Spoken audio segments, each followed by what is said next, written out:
Thank you to our sponsor, MBA Growth Partners. Welcome to Studio 501c3.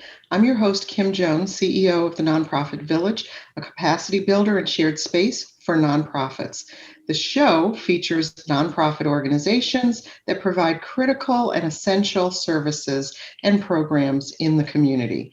They are charities that the IRS has designated as 501c3 because they provide a public benefit. Often your donations to them are tax deductible. We're a proud partner of Montgomery Community Media, your public resource that provides access to a variety of information and programs relevant to our community. On this episode, we're talking to Hawa Ture, a former alumnus and current board member of GB Youth Media. GB promotes community building, media skills, and multicultural understanding among young people in the community. Hawa, thanks for being on the show today. Thank you. Thanks for having me. Great. So let's get into it.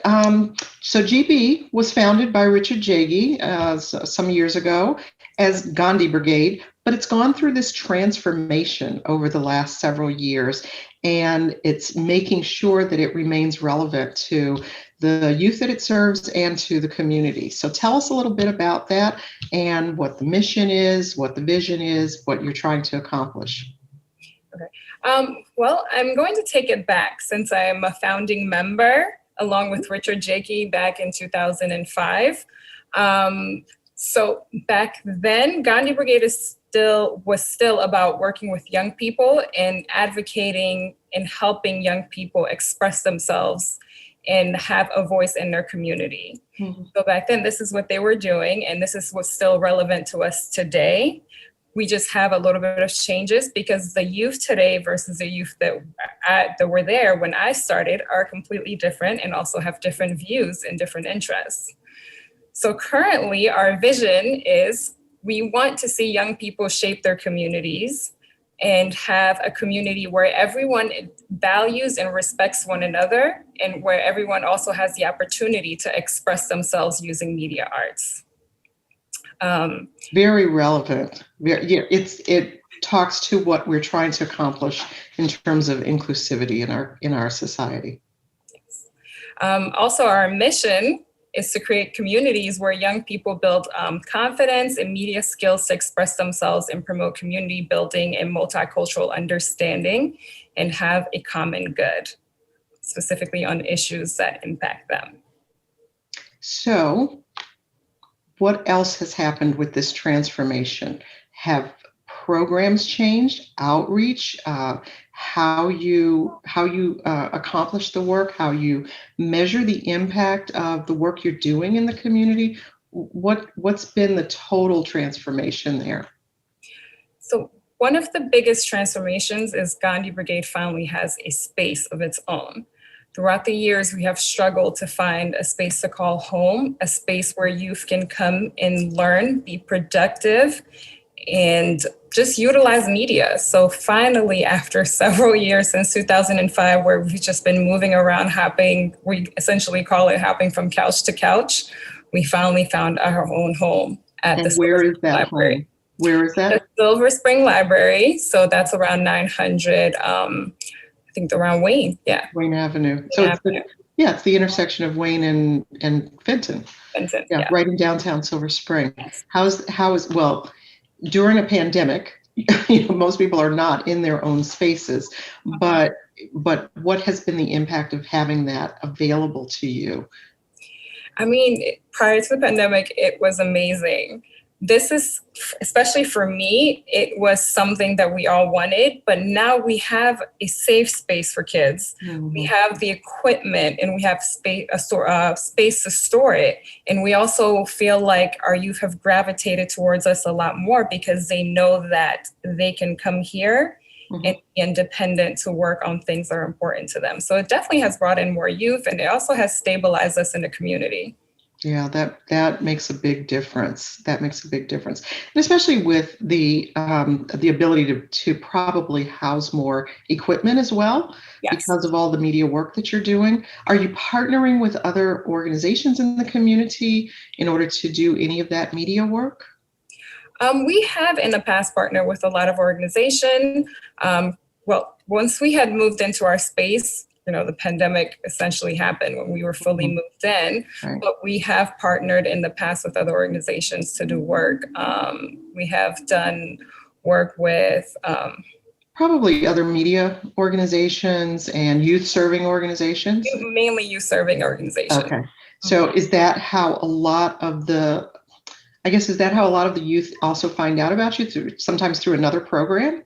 Yes, a lot of our youth have come through another program, and also the after school programs that we do have when the schools ask us to come in and do some sort of after school programming, the kids kind of gravitate towards it and then come back to our space.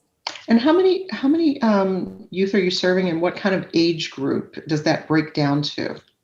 So we're servicing kids from ages 13 up until 24. Oh, wow.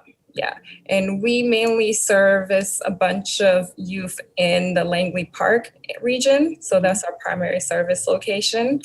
The total number of youth that we serve, I do not have it in mind right now, but okay. Yeah. But I know it's hundreds and hundreds over the years, and because of all of the work that you've done and my familiarity with the work and some of the students that I've worked with in the past.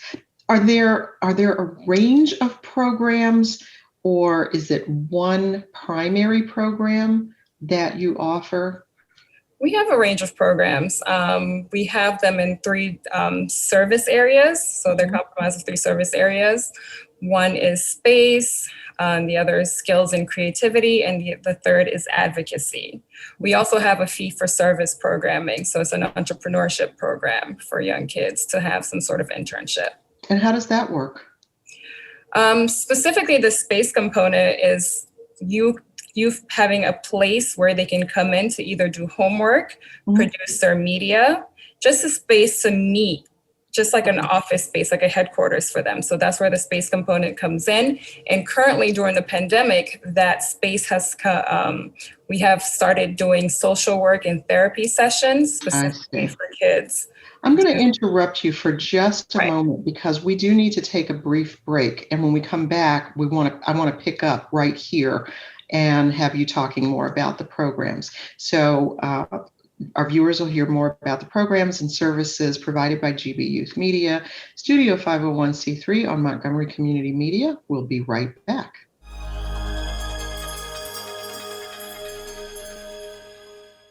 Today I'm going to talk to you about physics. Come on in, girls. Let's go. This is the first rocket to get humans to Mars. Really tall. I'm a rocket structural engineer, designing and building parts of the rocket.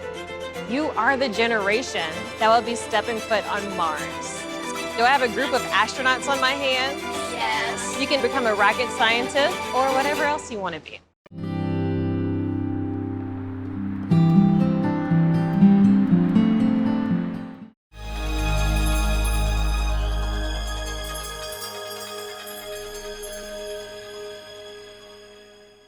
Welcome back to Studio 501c3, your window into exceptional nonprofit programs in Montgomery County. I'm talking with Hawa Ture, a board member and leader with GB Youth Media. And before the break, we were talking a little bit about the programs, and you were explaining about the space, but there are 2 other components to the programs that you offer that I wanted you to continue to share information on. Okay, so for this, So I introduced the space component as well as the skills and creativity, advocacy, and entrepreneurship. So for the skills and creativity, this is mainly our volunteer program. This is an opportunity for middle schoolers and high schoolers to get their SSL hours while creating a piece of media. So now during the pandemic, this happens virtually. And kids will have to attend at least 3 sessions in order to get their SSL hours. I see. Okay. Yeah. Do the students that work in your program also, are they allowed to be, what's the word, commissioned, for media work from other organizations? Yes. Yes, Oh, it's okay. our entrepreneurship piece. Okay. So, and tell us a little bit about that. So for our entrepreneurship piece, we have kids who have participated in our program. We call them the promoters. Mhm. So promoters are youth that have had a certain amount of experience with us, and they kind of have been certified to now become trainers in a way. So when they become trainers, they could also take the lead on producing their own media pieces. And this is when we partner with other organizations. We ask them what kind of piece they would like to make, and then the kids would just produce it. Wow. Okay. That sounds fascinating. Was this your experience when you were active with the program? Yes, I've went through all of the chains of the program because I started out just learning about video, and I created my first, because at how the programs were set up back then is you create a piece, you start the program, you learn, and then you create a piece of media. And we're still doing that now. But we were creating bigger pieces that were presented at places like AFI. Mm-hmm. So I created my first piece from out of the blue. Then I moved up into becoming a student trainer. Mm-hmm. And eventually I was hired by the organization. And then now I'm on the board. Okay.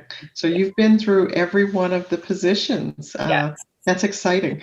So what are some of the challenges in working with youth in terms of the skills that you're trying to impart and even getting access to youth? I think there aren't necessarily too many challenges when it comes to the technology piece of it or training them to utilize the equipment, because as we know, a lot of young people are tech savvy. Mm-hmm. They already know how to utilize a lot of these cameras. Many are, some aren't, yes. but most are. Right? Most are. I think the only thing that we have challenges on is just kind of developing their media literacy. Just do not just make a piece in terms of just like, oh, it's fun, I'm going to shoot this video, but what are you trying to share with people? What kind of message are you trying to share, and how are you going to do that? So we try to kind of get them to kind of focus in and how to tell a story effectively in order to get your point across. Okay. Just the other challenge is mainly trying to get youth to come and stay committed to the program, because as we know, a lot of the young people nowadays, they're due to college applications and trying to look good for on their college applications. They have a lot of interest areas, and there's so many things that are pulling at their attention that it's hard for us to keep them into our programs. Yeah, and I think that's true of many organizations. There are a lot of opportunities. Sometimes there aren't enough opportunities for youth, and it just depends on how programs are promoted and engaged with the youth. It can flow either way, but I understand trying to get people committed, and also during a difficult time when there are shutdowns, whether it's a school shutdown or a government shutdown or a pandemic, trying to keep everybody engaged. So, and during go ahead. During the pandemic, actually, we have kind of had programs, and we've had resources available to kids who do not necessarily have access to computers, even cell phones, things like that. And I'm going to have to cut you off because we are actually out of time, but that's an important point that you were just making that when we come back and talk to you again, I'll want to pick up on. So again, we're out of time, but I hope you've learned a lot more about GB Youth Media. And I want to thank Hawa Ture for sharing great information with the audience. For more information, you can visit their website at youthmediamd.org. I'm Kim Jones. Thanks for joining us, and come back for another edition of Studio 501c3 on Montgomery Community Media.